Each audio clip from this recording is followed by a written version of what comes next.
Today, I'd like to talk about chronic illness and how it affects my life and how I assume it affects many people's lives. Chronic illness is kind of a vague term, but it can mean many different things. Perhaps you've had an injury to a part of your body and broken bones, maybe you've had surgery.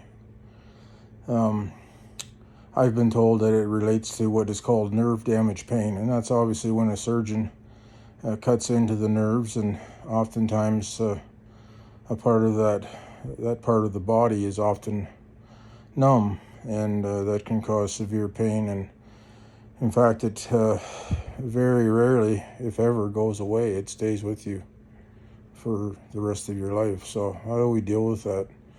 Well, it's trial and error too, isn't it? Because it's not like you can pick up a manual and, okay, this is what we do with chronic illness. You have to kind of learn your own body and your own situation. But I can talk a little bit about my experience. I had major back surgery in 2009, and I had a malignant tumor called a chondrosarcoma. And because of where it was related to my spinal column, it was a very delicate and tricky surgery, but it was done in 2009, and I've dealt with chronic pain ever since then. And it's been over a decade now, of course, and I'm still dealing with it. I hope I deal with it better now than I did when it first started out. I'm sure I do, but there's many things you learn, and I can relate to the fact of pain that just won't go away. It's not like you hit your thumb or a body part with a hammer and it's sore for a day or two, or those types of injuries. No, it's permanent, and it's there for the rest of your life. So it can be very hard to deal with that. And if you're dealing with something like that, chronic illness of any type, I feel for you, and you have my sincerest regards on your situation. And I think people, again, are uninformed, that don't deal with these types of problems, and oftentimes they're a little skeptical. They can be mean, or they can be lack understanding, and they can say things that hurt. I've been in a position in my life recently, within the last decade, of not really knowing what is happening, or why it's happening, and the pain is so severe that you can't think straight, and it makes you sometimes do crazy things, or things that you wouldn't normally do. And no, that's what pain is, and everybody reacts differently to pain, that's for sure. No two people are exactly the same. There may be similarities, but not exactly. So even when you talk to your doctor or your surgeon or a medical professional, they understand, and there's meds that they can give you, and so on and so forth. And they do their best to try to minimize your pain, but it never goes away. And so it's hard sometimes for people to get past that, and it causes a lot of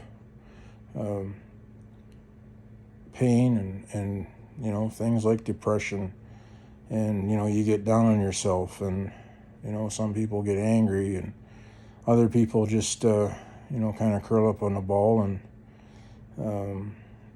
isolate themselves because they can't deal with the public, or they can't deal with the scrutiny. And I understand all of those things. I really get the fact that somebody might just not want to deal with society anymore, because chronic illness is that bad. It can take your life away from you, for sure, and that's not good. That's what we would call maybe scary. So if you know of someone that's suffering with chronic illness, what can you do to help them? Well, you can be encouraging, and you can be understanding, and you can listen. They don't need a whole list of a to-do list, so to speak, of things that they need to do.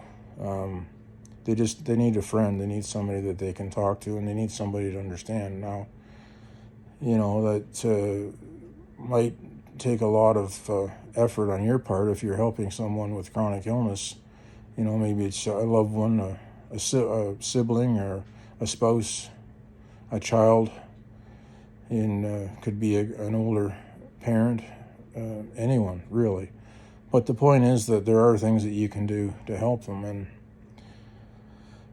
society has begun to recognize these issues with, not only chronic illness, we'll say mental illness as well.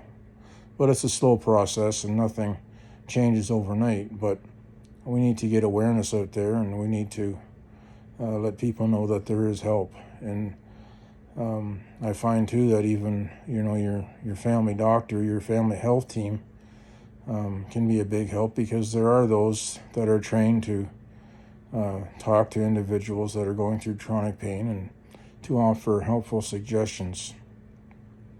So it's really something that is on my mind, obviously, because I live with it every day, and I would like to help if I could.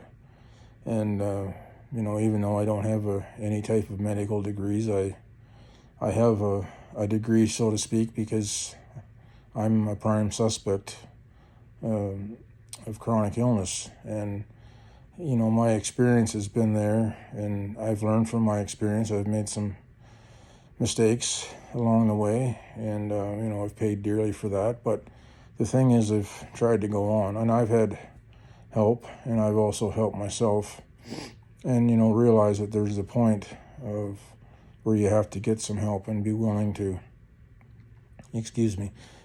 swallow your pride, so to speak, and to move on with your life. So I hope this little talk has helped those that are perhaps dealing with chronic illness of any type, that that have had something happen to them.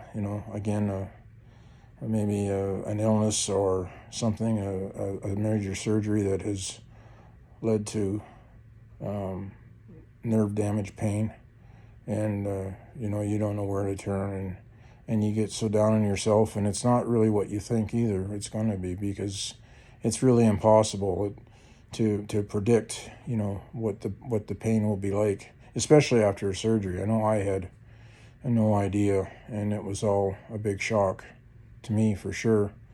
And it changed the rest of my life. So that being said, I'm trying to move on. My wife and I are moving on, and we're doing the things that we need to do every day, and we're getting the help that we need, and we're asking for help. And it may mean swallowing your pride or your ego, as people like to say. That can be very devastating, because again, if you're not willing to accept help, then you got to come to that point where you can't do it all on your own. So I would encourage anyone that's dealing with a chronic illness of any type, something that's not your fault at all by any means. It's just a random thing. You've been stuck with an illness or struck with an illness. There are places you can turn for help. The surgery, for one thing, is obviously good, and that is a big step forward.